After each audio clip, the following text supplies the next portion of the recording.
उत्तर प्रदेश की राजनीति में आज सुपर संडे है। जी हां, लखनऊ से लेकर दिल्ली तक सियासी पारा चढ़ा हुआ है और संकेत साफ है। 2027 के विधानसभा चुनाव का शंखनाद आज ही से हो गया है। एक तरफ मुख्यमंत्री योगी आदित्यनाथ अपनी कैबिनेट का विस्तार करने जा रहे हैं। आज दोपहर 3 बजे लखनऊ के जन भवन में राज्यपाल आनंदीबेन पटेल 6 नए मंत्रियों को शपथ दिलाएंगी। सूत्रों की माने तो मनोज पांडे, भूपेंद्र चौधरी और कृष्णा पासवान जैसे चेहरों को शामिल कर बीजेपी एक 7 ब्राह्मण, दलित और पश्चिमी यूपी के समीकरणों को साधने का मास्टर स्ट्रोक चलने वाली है। लेकिन खबर सिर्फ कैबिनेट विस्तार की नहीं है दर्शकों।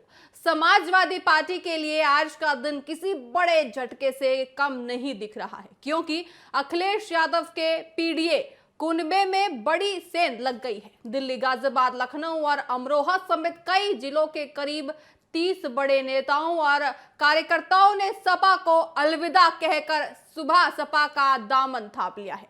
इसमें सपा के राष्ट्रीय सचिव जावेद आलम का नाम भी शामिल है।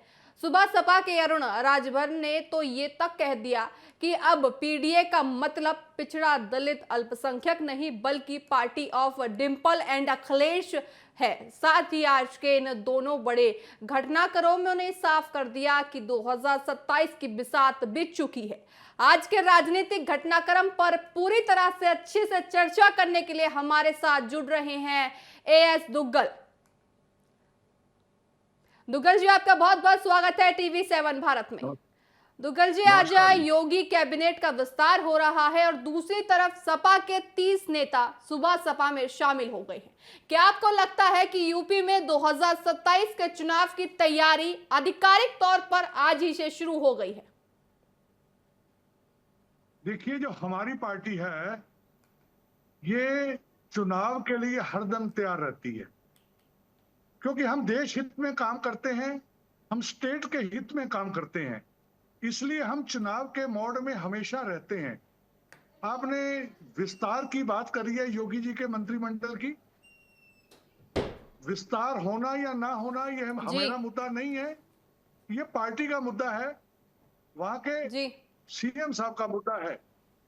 विस्तार होना स्वाभाविक है, क्योंकि विस्तार 6 महीने में, साल, 2 साल में, 3 साल में होते रहते हैं।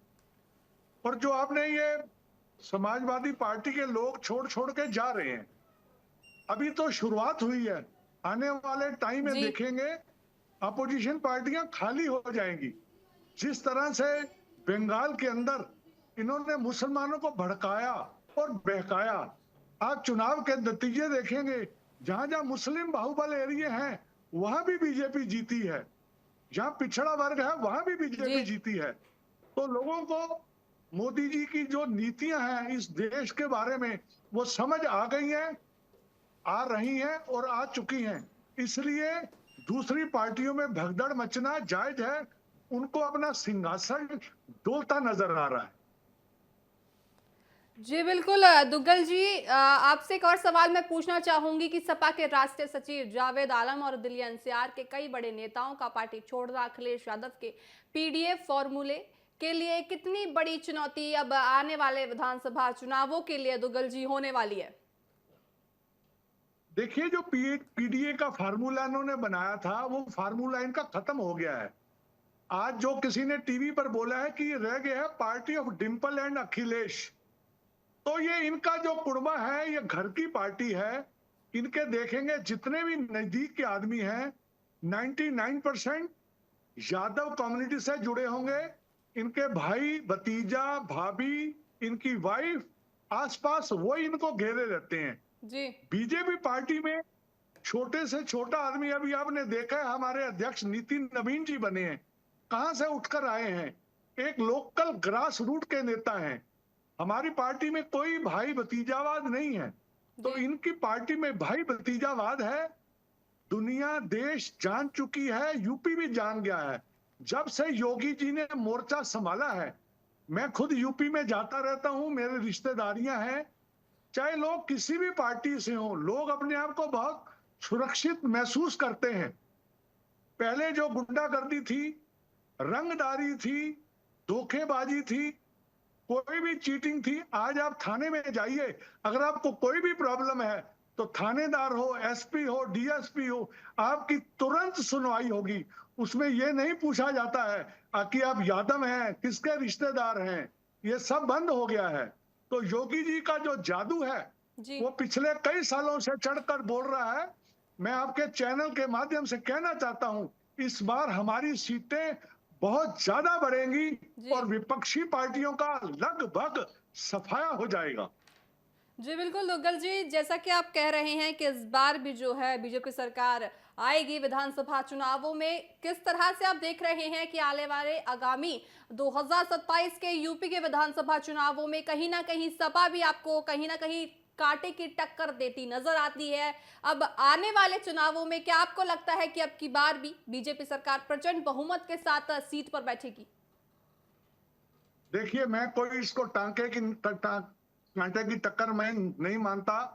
आपने बेंगलोर के अंदर बंगाल के अंदर देखा है, जिस दिन दीदी हारी है, हारने के बाद उन्होंने सारे जो कांग्रेस के थे, सपा के थे, जितने भी पार्टी के लोग थे, सब पार्टियों को फोन किया और अपने साथ खड़े होने के लिए बोला।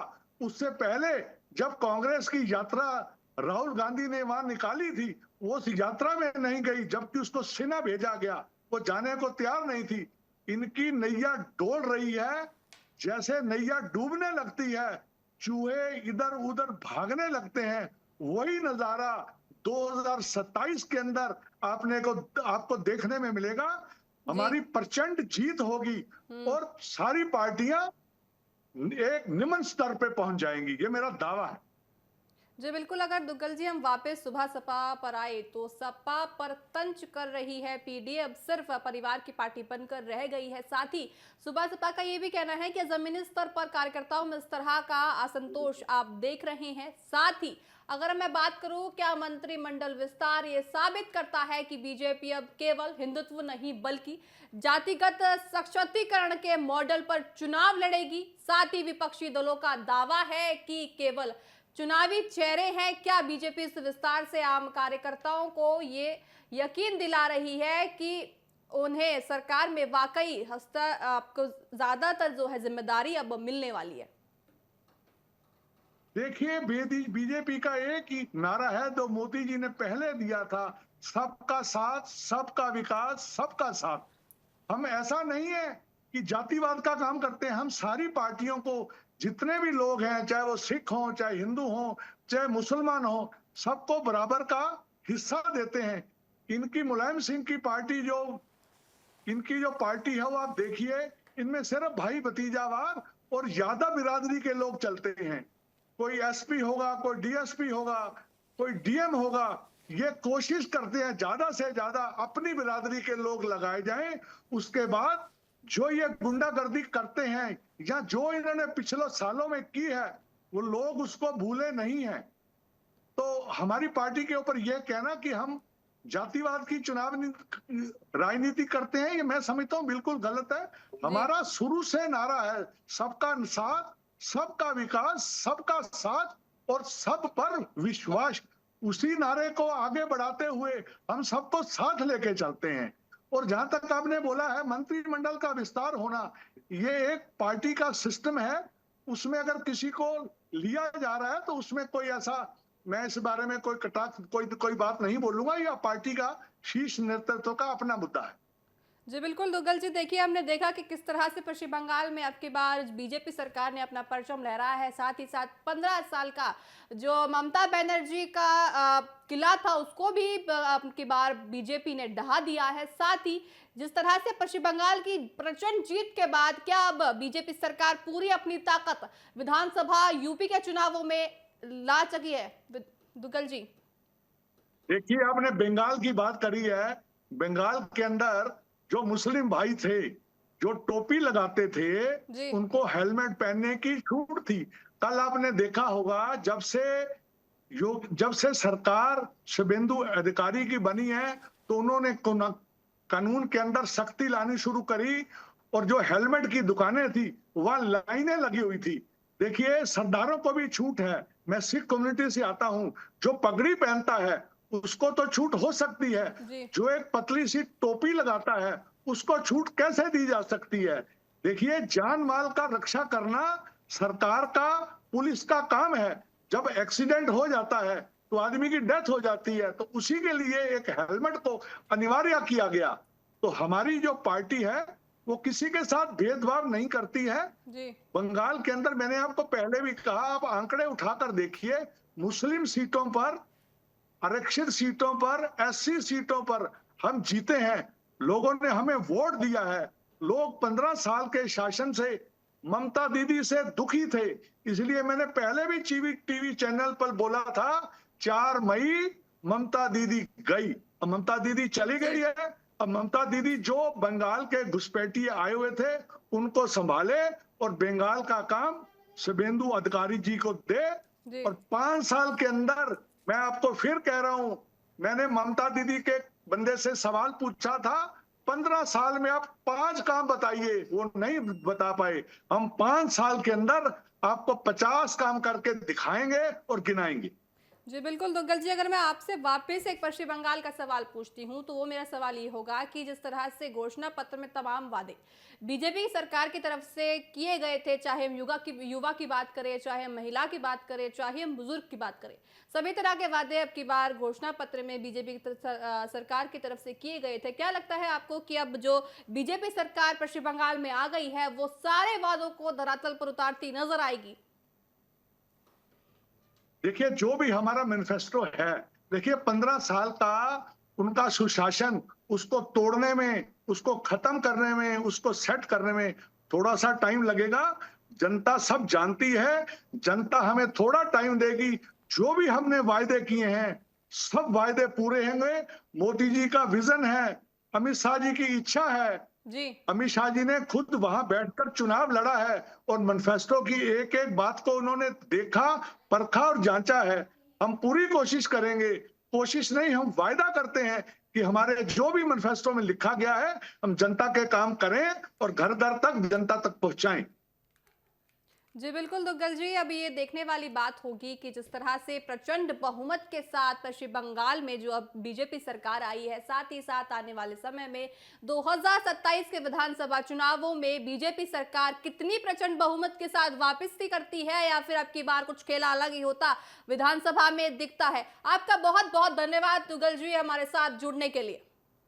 तो देखा आपने किस तरह से दुग्गल जी ने कहा कि उत्तर प्रदेश कैबिनेट विस्तार से जुड़े हर छोटी बड़ी अपडेट उन्होंने दी। साथ ही अगर हम बात करें शपथ ग्रहण समारोह की लाइव कवरेज की, तो आप देखिए कि अब आने वाले समय में जो ये 6 मंत्री अपने पद की शपथ लेने वाले हैं वो किस तरह से धरातल पर अपने कार्य को करते हैं। साथ ही साथ अभी देखने वाली बात होगी कि विधानसभा चुनावों में उत्तर प्रदेश की जो सरकार है क्या रोल निभाती है। साथ ही आज सुपर संडे भी है दोनों पार्टियों के लिए।